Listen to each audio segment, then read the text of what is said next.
Hello and welcome to Be Parenting, the buzz around parenting, brought to you by Brookline Interactive Group and Brookline Early Education. I'm Vicki Milstein, Principal of Early Education for the Public Schools of Brookline. Today I want to talk to you about playdates. Doesn't everyone want them? We yearn to have playmates. We yearn to be invited to a playdate. I don't think that ever goes away. But children are a little bit more volatile around a playdate. It can be ever so exciting or the worst possible thing they ever heard of. It's hard to have a visitor come into the house. Much as you want that friend to be there, those are your toys, and there is somebody else using them. They might not even be asking for permission. It's downright infuriating sometimes. And there are other times when the playmate has an idea of what they would like to do during the day, and your child has a completely different vision for how the day will go. Navigating a playdate can be a little bit like navigating a peace talk. Well, there are some good rules around parenting that might help. Number one, it's always good to be sure that your child is involved in the date-making process. Sometimes they're surprised by the child you've picked out as the very best play date, and they have a different idea in mind. So it's wonderful to chat about inviting someone for a play date, what time would be a good time, and what kinds of things would be good to do. Once you get an idea from your own child, you'll be better able to share their vision as the play date gets underway. Mind you, you don't want to take over the play date. You just want to know what your child's vision of the parameters of that play date could be. Are they very anxious to go outside and do some fabulous thing in the backyard? Explorers on an adventure or pirates on a ship?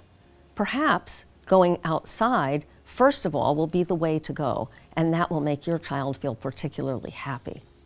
If your child, on the other hand, is a huge fan of the dramatic play, maybe dressing up would be fun.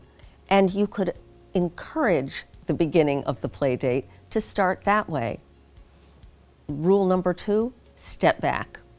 Once the children are engaged, you want to allow them to be who they are and at the pace that they want to be. So they may take a little bit of time warming up to their playmate.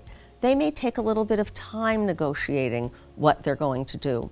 But that's okay, as long as the conversation keeps going. You can go to another place altogether. Once they've decided where they're playing and what they're playing, children can get into arguments about how that play should go.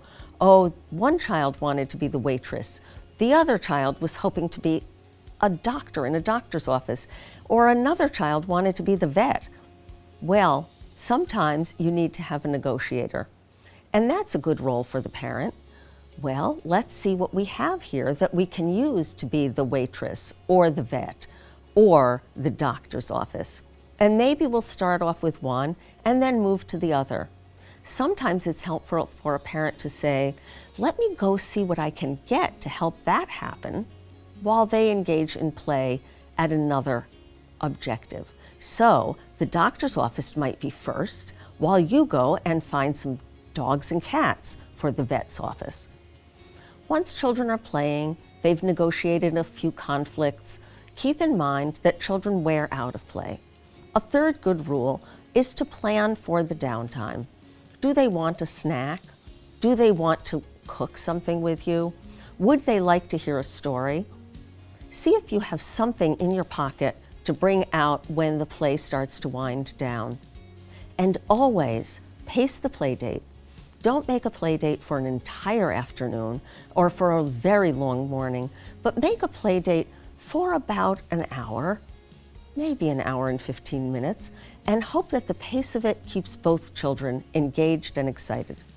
Once you've had a few play dates, your child will get the idea himself or herself, and they'll be able to pace it on their own. Have a wonderful time being the engineer of a great play date.